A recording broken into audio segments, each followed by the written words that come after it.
प्यारे बच्चों, आज हम श्री निर्मल वर्मा जी द्वारा रचित कहानी बाज और सांप के बारे में पढ़ेंगे। इस पाठ में दो प्राणियों के जीवन एवं उनके जीने और सोचने के ढंग का वर्णन किया गया है। पहला जीव बाज, जो कि साहस का प्रतीक है, जो अपनी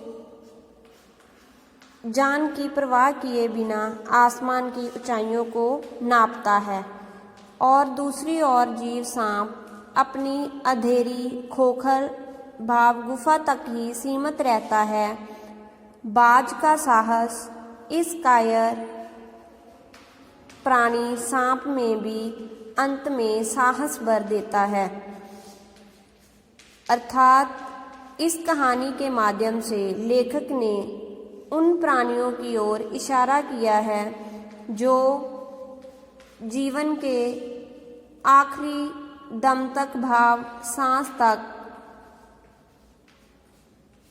साहस ना छोड़ते हुए अपनी जीवन की इच्छाओं को पूरा करते हैं, और दूसरी तरफ उन प्राणियों की ओर संकेत किया है जो संसार के डर के कारण अपनी इच्छाओं को अपने अंदर ही दबा लेते हैं।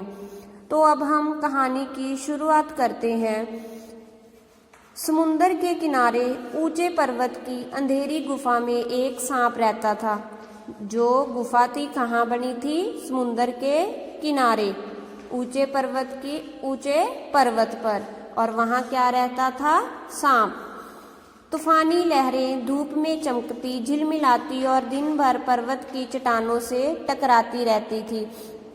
जो समुंदर की लहरें थी, धूप में चमकती थी, झिलमिलाती थी, और दिन भर समुंदर का पानी पर्वत की चट्टानों से टकराता रहता था। पर्वत की अंधेरी घाटियों में एक नदी बहती थी। जो पर्वत था उसकी अंधेरी घाटियों में क्या बहता था? एक नदी बहती थी। उसे अपने रास्ते पर बिखरे पत्थरों को तोड़ती, शोर मचाती हुई ये नदी बड़े जोर से समुंदर की ओर लपकती रहती। ये नदी कहाँ जाती थी? समुंदर की ओर। लपकती मीन्स बहती जाती रहती। जिस जगह पर नदी और समुंदर का मिलन होता था, जहाँ जाकर नदी का पानी समुंदर में मिलता था और दोनों आपस में मिलते थे, वहाँ लहरें दूध के झाग सी साफ दिखाई देती थी। जैसे दूध का कलर रंग सफ़ेद होता है, वाइट कलर का होता है, उसी तरह जब समुंदर और नदी का पानी आपस में मिलते तो वहाँ जो झाग सी बनती थी वे दूध के रंग की तरह सफ़ेद दिखाई देती थी। अपनी गुफा में बैठा हुआ सांप सब कुछ देखा करता, जो कहाँ रहता था? ऊंचे पर्वत पर समुंदर के किनारे। वे सब कुछ देखा करता। लहरों का गर्जन, आकाश में छिपती हुई पहाड़ियाँ, टेढ़ी मेढ़ी बल खाती हुई नदी की गुस्से से भरी आवाज़ें। जब नदी बहती तो उसके जो पानी झनझन की आवाज़ आती तो वे मन ही मन खुश होता कि वे इस गर्जन तर्जन में, इस शोर से के होते हुए भी अपनी गुफा में सुखी और सुरक्षित है। वे उस अंधेरी गुफा में ही बहुत खुश था, क्योंकि वे बाहर वाले संसार से डरता था। कोई उसे दुख नहीं दे सकता था। सबसे अलग, सबसे दूर वे अपनी गुफा का स्वामी था। वे अपने आप को उस गुफा का राजा समझता था। ना किसी से लेना, ना किसी से देना। दुनिया की भाग दौड़ छीना झपटी से वे दूर था। वे संसार के कार्यों से डरते हुए अपनी गुफा में ही अपने आप को सुरक्षित महसूस करता था। सांप के लिए यही सबसे बड़ा सुख था। एक दिन एकाकक मीन्स अचानक आकाश में उड़ता हुआ खून से लथपथ एक बाज सांप की उस गुफा में आकर गिर गया। उसकी छाती पर कितने ही जख्मों के निशान थे। एक दिन क्या हुआ? एक बाज जख्मी हालत में सांप की गुफा में आकर गिर गया। पंख खून से सने थे, थने मीन्स भरे थे। वे अधमरा सा जोर शोर से हाँफ रहा था, मीन्स के बहुत ऊंची ऊंची आवाज में हाँफ मीन्स तेज तेज सांसें ले रहा था। जमीन पर गिरते ही उसने एक दर्द भरी चीख मारी, आवाज निकाली और पंख होते हैं जो उसके पर थे, को फड़फड़ाता हुआ धरती पर लौटने लगा। पहले तो सांप डर के कारण कोने में सिकुड़ गया, किंतु दूसरे ही क्षण मीन्स पल उसने भांप लिया। भांपना मीन्स जान लेना कि बाज जीवन की अंतिम सांसें गिन रहा है, मीन्स के जो बाज की मृत्यु है वे नजदीक है और उससे डरना बेकार है। ये सोचकर उसने अपनी हिम्मत बांधी और वे रेंगता हुआ उस घायल पक्षी के पास जा पहुंचा। उसकी तरफ कुछ देर तक देखता रहा, फिर मन ही मन खुश होता हुआ बोला, क्यों भाई इतनी जल्दी मरने की तैयारी कर ली। पहले तो सांप क्या डरने लगा, किससे? बाज से, मगर जब उसने देखा कि बाज तो मृत्यु के नजदीक है तो वे आकर खुश होते हुए बोला। बाज को कहने लगा कि इतनी जल्दी तुमने मरने की तैयारी कर ली। तो बाज ने एक लंबी आह भरी, आह मीन्स लंबी सी सांस ली। ऐसा ही दिखता है कि आखिरी घड़ी आ पहुंची है, लेकिन मुझे कोई शिकायत नहीं है। बाज ने क्या उत्तर दिया कि मुझे लगता है कि मेरी मृत्यु होने वाली है, मगर मुझे अपनी जिंदगी से कोई शिकायत नहीं है। मैंने अपनी जिंदगी जितनी भी जी है, भाव मेरी जिंदगी भी खूब रही भाई, जी भरकर उसे भोगा है। जब तक शरीर में ताकत रही कोई ऐसा सुख नहीं बचा जिसे मैंने ना भोगा। मीन्स के जो बाज था वे अपनी जिंदगी थे बहुत संतुष्ट था। वो कहता था कि मैंने अपनी जिंदगी में जितना भी जिया है अपनी सभी इच्छाओं को पूरा किया है। दूर दूर तक उड़ानें भरी हैं, आकाश की इस असीम, असीम होता है जिसकी कोई सीमा ना हो, आकाश की असीम ऊंचाइयों को अपने पंखों से नाप आया है। मीन्स बाज जो है वो कहता है कि मैंने अपने जीवन में आकाश में बहुत उड़ानें भरी हैं।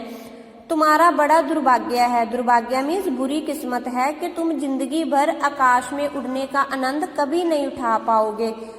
बाज सांप को कहता है, क्योंकि सांप जो है वो उड़ नहीं सकता, वो कहता है कि तुम बहुत बुरी किस्मत वाले हो कि तुमने कभी आकाश में उड़कर नहीं देखा और ना ही उड़ पाओगे।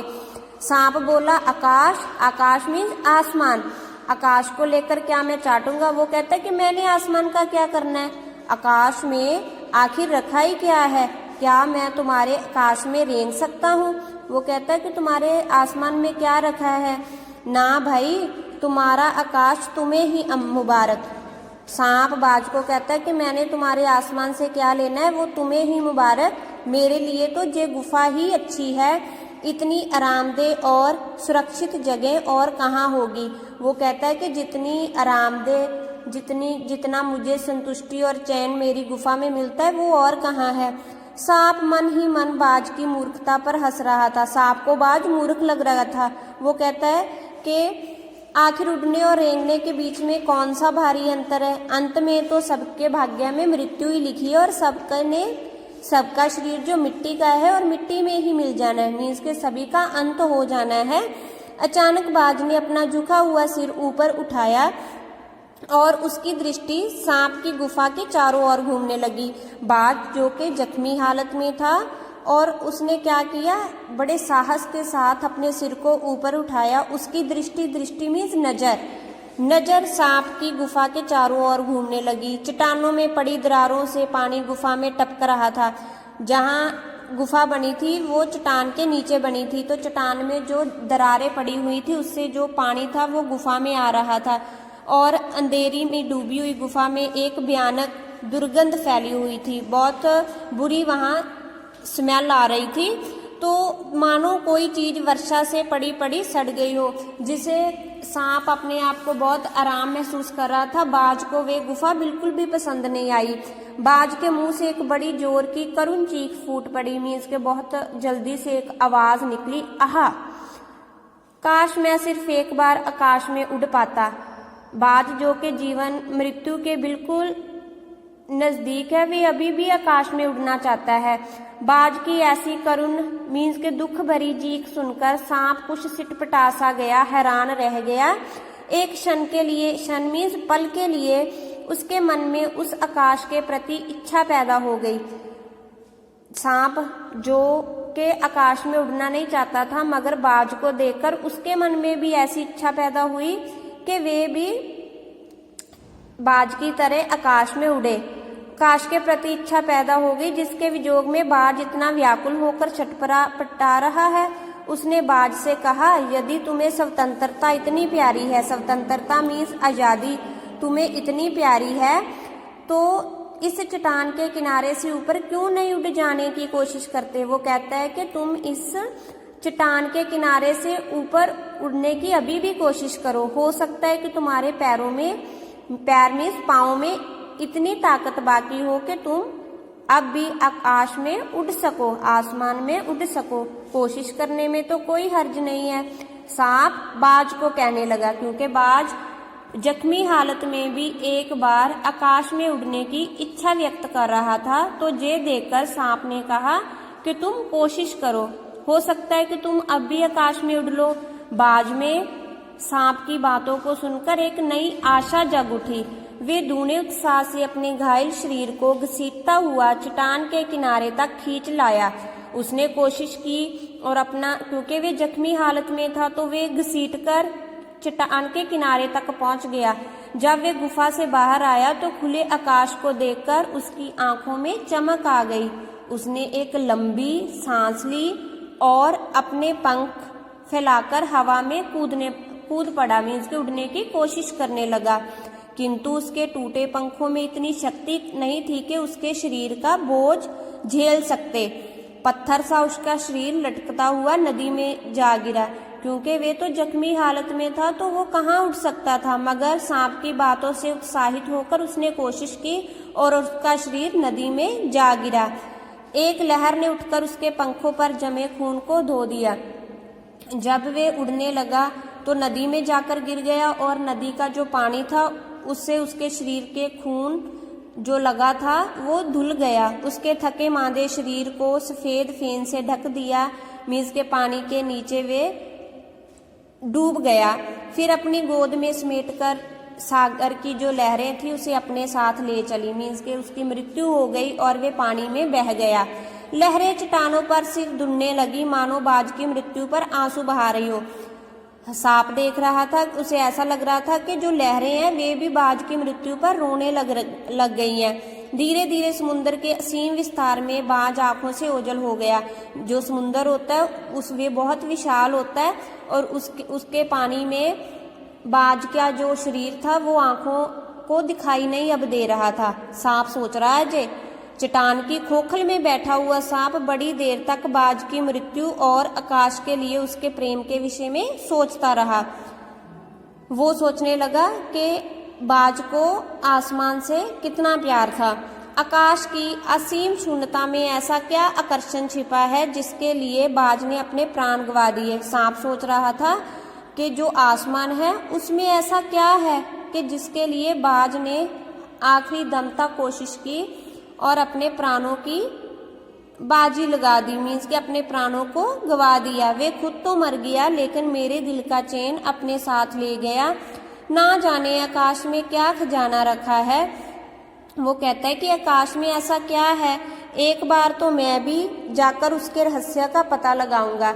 उस साहसी बाज को देखकर वो डरपोक सांप जो गुफा से बाहर नहीं निकलता था, उसके मन में भी साहस जागा और सोचने लगा कि मैं भी एक बार आकाश में जरूर जाऊंगा और ये पता लगाऊंगा कि वहाँ क्या है और उस आकाश का स्वाद एक बार चख कर देखूंगा। आगे ये कहकर सांप ने अपने शरीर को सिकोड़ा और आगे रेंगकर अपने को आकाश की शून्यता में छोड़ दिया। सांप भी अब क्या करने लगा, आकाश में उड़ने की कोशिश करने लगा। धूप में क्षण भर के लिए, क्षण होता है पल भर के लिए सांप का शरीर, जब धूप सांप के शरीर पर पड़ी तो सांप का शरीर बिजली की लकीर सा चमकने लगा। किंतु जिसने जीवन भर रेंगना सीखा है, रेंगना मीन्स धरती पर चलना, वे भला क्या उड़ पाता। सांप उड़ सकता था।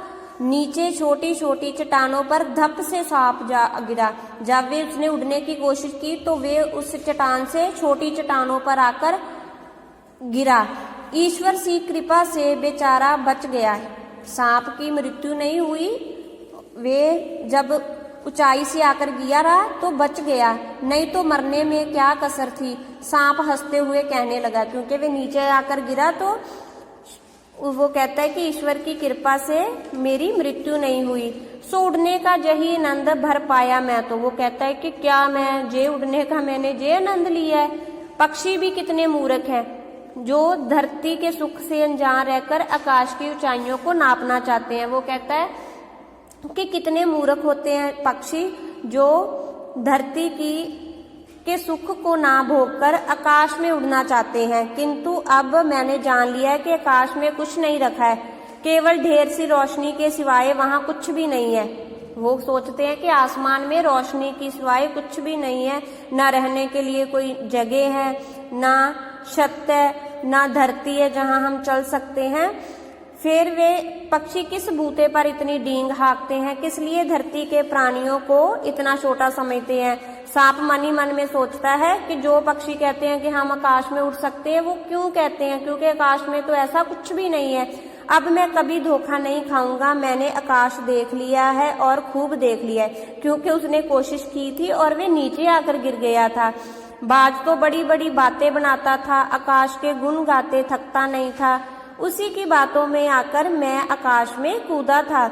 ईश्वर भला करे मरते मरते बच गया। सांप सोच रहा था कि मैं तो बाज की बातों में आकर आकाश में उड़ने की कोशिश करने लगा था, मगर ईश्वर का भला है कि मैं मरने से बच गया। अब तो मेरी ये बात और भी पक्की हो गई कि मैं अपनी खोखल से बड़ा सुख और कहीं नहीं है। वे अपनी उस अंधेरी गुफा को ही कहता है कि मुझे इससे के सिवा और कहीं नहीं जाना, क्योंकि मुझे तो सारा सुख इसी में है।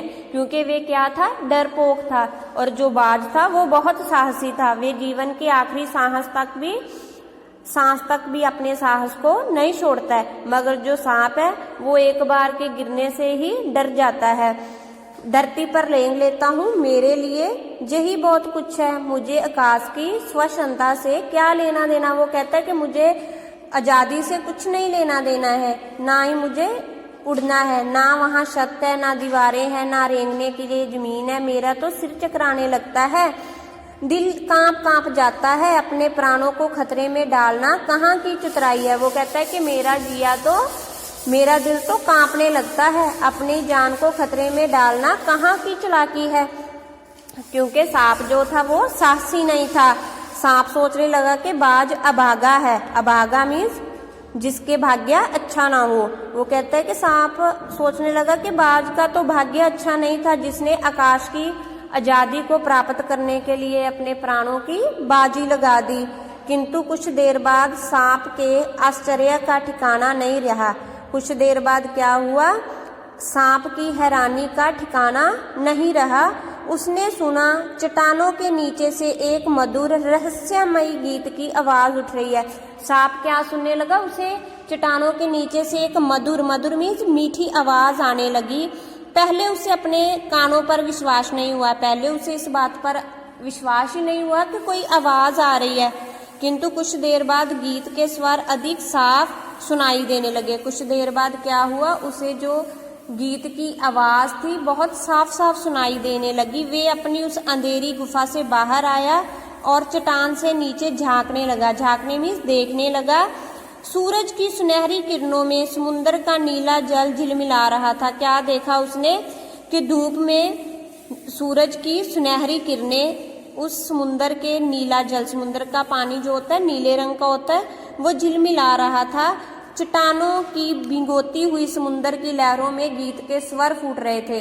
जो समुद्र की लहरें थी वो गीत गा रही थी। लहरों का जो गीत दूर दूर तक गूंज रहा था, मीन्स के दूर दूर तक सुन रहा था। सांप ने सुना लहरें मधुर स्वर में गा रही हैं। सांप ने सुना कि जो समुद्र के पानी की लहरें हैं वे मीठे स्वर में, मीठी आवाज में गा रही हैं। हमारा ये गीत उन साहसी लोगों के लिए है जो अपने प्राणों को हथेली पर रखे हुए घूमते हैं। सांप क्या सुन रहा था कि जो लहरें हैं वो गा रही हैं कि ये हमारा ये गीत उन साहसी लोगों के लिए है जो अपने प्राणों को हथेली पर लिए रखे हुए घूमते हैं। चतुर वही है जो प्राणों की बाजी लगाकर जिंदगी के हर खतरे का बहादुरी से सामना करे। जो लहरें हैं वो क्या कह रही हैं कि चालाक वो लोग होते हैं जो अपने प्राणों की बाजी लगाकर जिंदगी के हर खतरे का बहादुरी से, साहस से, निडरता से सामना करते हैं।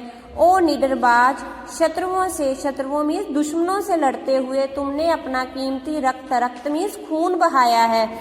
पर वे समय दूर नहीं जब तुम्हारे खून की एक एक बूंद जिंदगी के अंधेरे में प्रकाश फैलाएगी और साहसी बहादुर दिलों में स्वतंत्रता और प्रकाश के लिए प्रेम पैदा करेगी। वो कहती है कि वो दिन दूर नहीं है जब तुम्हारे जो शरीर से एक खून की एक एक बूंद गिरी है वो तुम्हारे जिंदगी में लोगों के दिलों में साहस, स्वतंत्रता और प्रकाश के लिए प्रेम पैदा करेगी। मीन्स के तुम्हारी शहादत से तुम्हारे बलिदान लोगों को प्रेरित करेगा।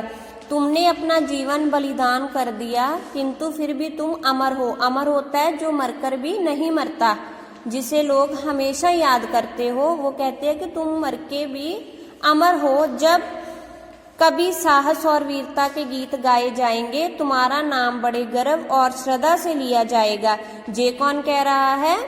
कौन कह रहा है? जे लहरें कह रही हैं, हमारा गीत जिंदगी के उन दीवानों के लिए है जो मरकर भी मृत्यु से नहीं डरते। लेखक ने लिखा है कि लहरें जो हैं वो गीत गा रही हैं और गीत में क्या कह रही हैं कि उनका जो गीत जिंदगी के उन दीवानों के लिए है जो मरकर भी मृत्यु से नहीं डरते, कि जो मृत्यु के नज़दीक होते हुए भी मृत्यु से नहीं डरते। तो आशा करती हूँ कि आप सभी को ये कहानी अच्छे से समझ आ गई होगी।